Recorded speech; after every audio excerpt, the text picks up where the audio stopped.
വിവാഹിതയായ ഒരു സ്ത്രീ ഒരിക്കൽ തന്റെ അമ്മയുടെ അടുത്ത് വന്നിട്ട് ഇപ്രകാരം പറഞ്ഞു: അമ്മേ, എനിക്ക് എന്റെ ഭർത്താവിനെ ഇനി ഒരു നിമിഷം പോലും സഹിക്കാൻ കഴിയത്തില്ല. ഓരോ ദിവസവും ഓരോ നിമിഷവും അയാളോട് വഴക്കടിച്ച് എന്റെ ക്ഷമ നശിച്ചു. ചില സമയത്ത് തോന്നും അയാളെ അങ്ങ് കൊന്നു കളഞ്ഞാലോ എന്ന്. പക്ഷെ ഞാൻ നിയമത്തെ ഭയക്കുന്നു. അയാളെ കൊന്നു കഴിഞ്ഞാൽ എന്റെ ജീവിതവും നശിക്കുമല്ലോ. അതുകൊണ്ട് സഹിച്ചു പോകുന്നു. അമ്മ പറഞ്ഞു: ശരി, ഞാൻ നിനക്കൊരു വിഷം തരാം. പക്ഷെ അത് വളരെ പതിയെ പ്രവർത്തിക്കുന്ന ഒന്നാണ്. ഓരോ പ്രാവശ്യവും അദ്ദേഹത്തിന് ഭക്ഷണം കൊടുക്കുമ്പോൾ അതിൽ നിന്ന് കുറച്ചെടുത്ത് ചേർത്ത് കൊടുക്കണം. ആ മകൾക്ക് ഇത് കേട്ടതും വലിയ സന്തോഷമായി. പിന്നെ അമ്മ മോളോടായിട്ട് പറഞ്ഞു: നിന്റെ വീട് നിരന്തരം വഴക്കുണ്ടാകുന്നൊരു വീടാണ്. മാത്രമല്ല നിന്റെ ഭർത്താവിന്റെ വീട്ടുകാർക്ക് മുഴുവൻ അറിയാം നിങ്ങൾ തമ്മിൽ എപ്പോഴും വഴക്കാണെന്നും നിങ്ങൾ തമ്മിൽ ചേരില്ല എന്നും. അതുകൊണ്ട് സ്വാഭാവികമായിട്ട് അവൻ എന്തെങ്കിലും സംഭവിച്ചാൽ നിന്നെ സംശയിക്കും. അതുകൊണ്ട് ഈ വിഷം അതിന്റെ പ്രവൃത്തി പൂർത്തീകരിക്കുമ്പോഴേക്കും നീ നിന്റെ കുടുംബത്തിലെ അന്തരീക്ഷത്തെ മാറ്റാൻ ശ്രമിക്കണം. എപ്പോഴും സ്നേഹത്തോടെ താഴ്മയോടെ പെരുമാറണം. വീട്ടിലെപ്പോഴും സമാധാനവും സ്വസ്ഥതയും ഉണ്ടാക്കാൻ നീ ശ്രമിക്കണം. കാരണം നിന്റെ ഭർത്താവിന് വളരെ കുറച്ച് ദിവസങ്ങളേ ഉള്ളൂ. അതുകൊണ്ട് നീ ഇനി വഴക്കിനോ മറ്റ് പ്രശ്നങ്ങൾക്കോ തുനിയരുത്.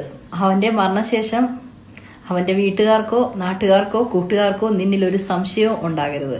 അതിനുവേണ്ടിയാണ് നീ നന്നായിട്ട് തന്നെ പെരുമാറണമെന്ന് പറയുന്നത്. അതെ, അത് ശരിയാണല്ലോ, അമ്മ പറഞ്ഞത് ശരിയാണല്ലോ, ഞാൻ അങ്ങനെ തന്നെ പെരുമാറിക്കോളാം, മകൾ പറഞ്ഞു. അമ്മ പറഞ്ഞതുപോലെ തന്നെ മകൾ ചെയ്തുകൊണ്ടേയിരുന്നു.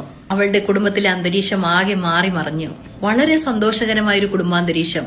ഒരു മാസം കഴിഞ്ഞപ്പോൾ മകൾ വീണ്ടും അമ്മയുടെ അടുത്തേക്ക് മടങ്ങിയെത്തി. എന്നിട്ട് മകൾ അമ്മയോട് ചോദിച്ചു: അമ്മേ, ഈ വിഷത്തെ നിർവീര്യമാക്കാൻ എന്തെങ്കിലും പ്രവൃത്തിയുണ്ടോ? എന്തെങ്കിലും മാർഗമുണ്ടോ? അമ്മ ചോദിച്ചു: എന്തിന്? എന്തു പറ്റി? അപ്പോൾ മകൾ പറഞ്ഞു: ഞാൻ അദ്ദേഹത്തിന് ഈ വിഷം കൊടുക്കാൻ തുടങ്ങിയ സമയം മുതൽ അദ്ദേഹത്തിന്റെ സ്വഭാവത്തിലൊക്കെ നല്ല മാറ്റമുണ്ട്. വീട്ടിലെ അന്തരീക്ഷം മൊത്തം മാറി അമ്മേ.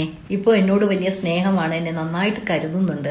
ഞാൻ ചെയ്ത പ്രവൃത്തി ഓർത്ത് എനിക്ക് വല്ലാത്ത ലജ്ജയും അസ്വസ്ഥതയും ഒക്കെ അനുഭവപ്പെടുന്നു. അദ്ദേഹത്തിന് ഇങ്ങനെ ആഹാരത്തിൽ നിരന്തരം വിഷം കൊടുക്കുന്ന ഓർത്ത് എനിക്ക് വല്ലാത്ത കുറ്റബോധമുണ്ട്. അദ്ദേഹം ഇനി എന്നെ വിട്ടുപോകാൻ എനിക്ക് അല്പം പോലും താല്പര്യമില്ല അമ്മേ.